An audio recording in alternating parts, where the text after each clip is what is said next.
I'm not gonna be very long. I just got a few things. I know that we can't control the weather. I know that we can't control what God does.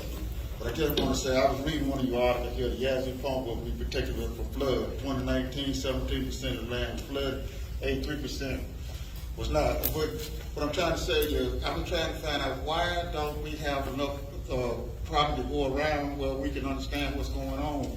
I have a house out there where this young man from Mount Jones. It's a landfill now. It growed up. House is gone. It's flooded out, and everything is gone. And when you go to try to get help, financial help, any kind of help, it's you. What you make, $32,000 a year. Well, you make too much, or you won't make enough. So I just want to get an understanding on what the situation was and everything. Thank you.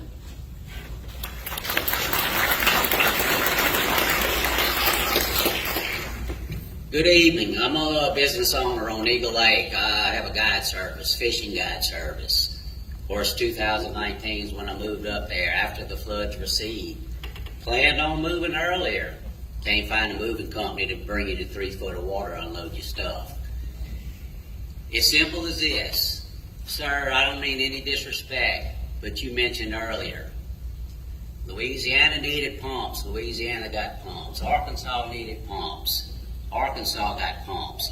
Louisiana just built a diversion canal to lessen their flooding. They're in the process of installing a new set of pumps down toward Morgan City area to reduce flooding. 2 more projects are proposed. You mentioned earlier, we've been working on this for decades. That is not acceptable. How many more decades is this going to take? You know,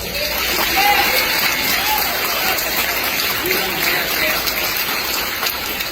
What I have in my hand here is the veto.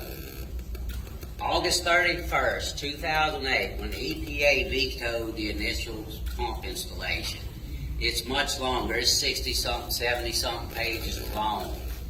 And every organization that was for the pumps did their studies, did their research, and if at the end of this statement from EPA says, we don't feel like those studies were thorough enough to accept. Everyone. But then you've got the environmentalists opposing, and I'm just going to read 2 sentences out of this whole report. Different wetland species require wet and dry conditions at different times of their life cycle.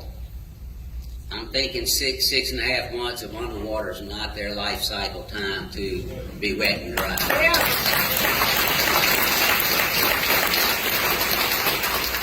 Another sentence. Short-term flooding regimes may determine the occurrence and abundance of invertebrates, the duration and timing of the flooding in the river basin, such as the Yazoo River Basin, directly influences availability of aquatic habitat and indirectly affects invertebrate populations.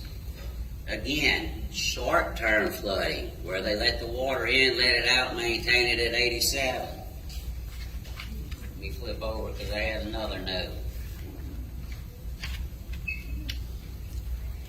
Miss Brenda, you mentioned about the changes of weather and the severe weather impacts we have today.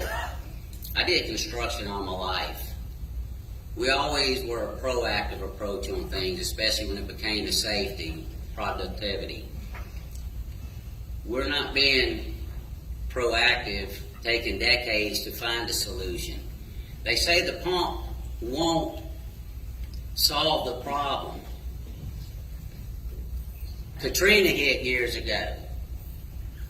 Army Corps of Engineers to this date, unless it's changed since then, built a $1.3 billion storm wall.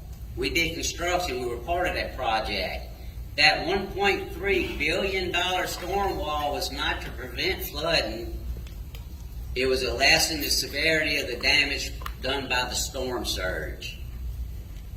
New Orleans had old, outdated pumps. Again, the Army Corps was heavily involved with it. New Orleans got new, updated, modernized pumps within a year or 2. They didn't wait 20, 30, 40 years to talk about and react to it. Reaction speaks volumes.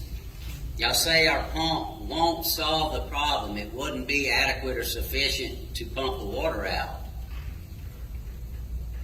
To me, you know, I'd probably put 2 or 3 then if that were the case. You know, there's solutions to every problem. It just takes figuring it out.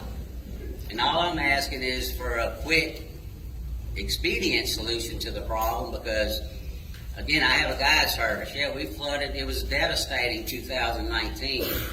Well, we flooded, just not to the extent 2020. I mean, we had water in the backwaters looking at us on the highway again. Another foot or 2, we'd have been in the same situation as 19.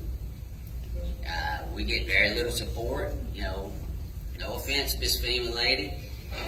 We do get support. My damages, just damages for materials and all, was right at about 21,000. Never called them, never asked them, but FEMA and MEMA showed up. Oh, we're here to help you. We're going to get you some support. We're going to get you some money. I think 4 months later, and it's just material. That's not labor, which is more expensive than material, than most people would know. Out of all of that, for the material, I did receive a check from FEMA for a whopping $256. I'm sorry, I want to make sure I tell you all right. $275, I'm sorry. That bought 2 boxes of deck screws just to help rebuild my pier that I lost. So what I'm getting at is, yeah, we're small, but we matter. You know, we all matter. The question I'm getting at, like the gentleman that spoke earlier, that's been in a, yes, are you?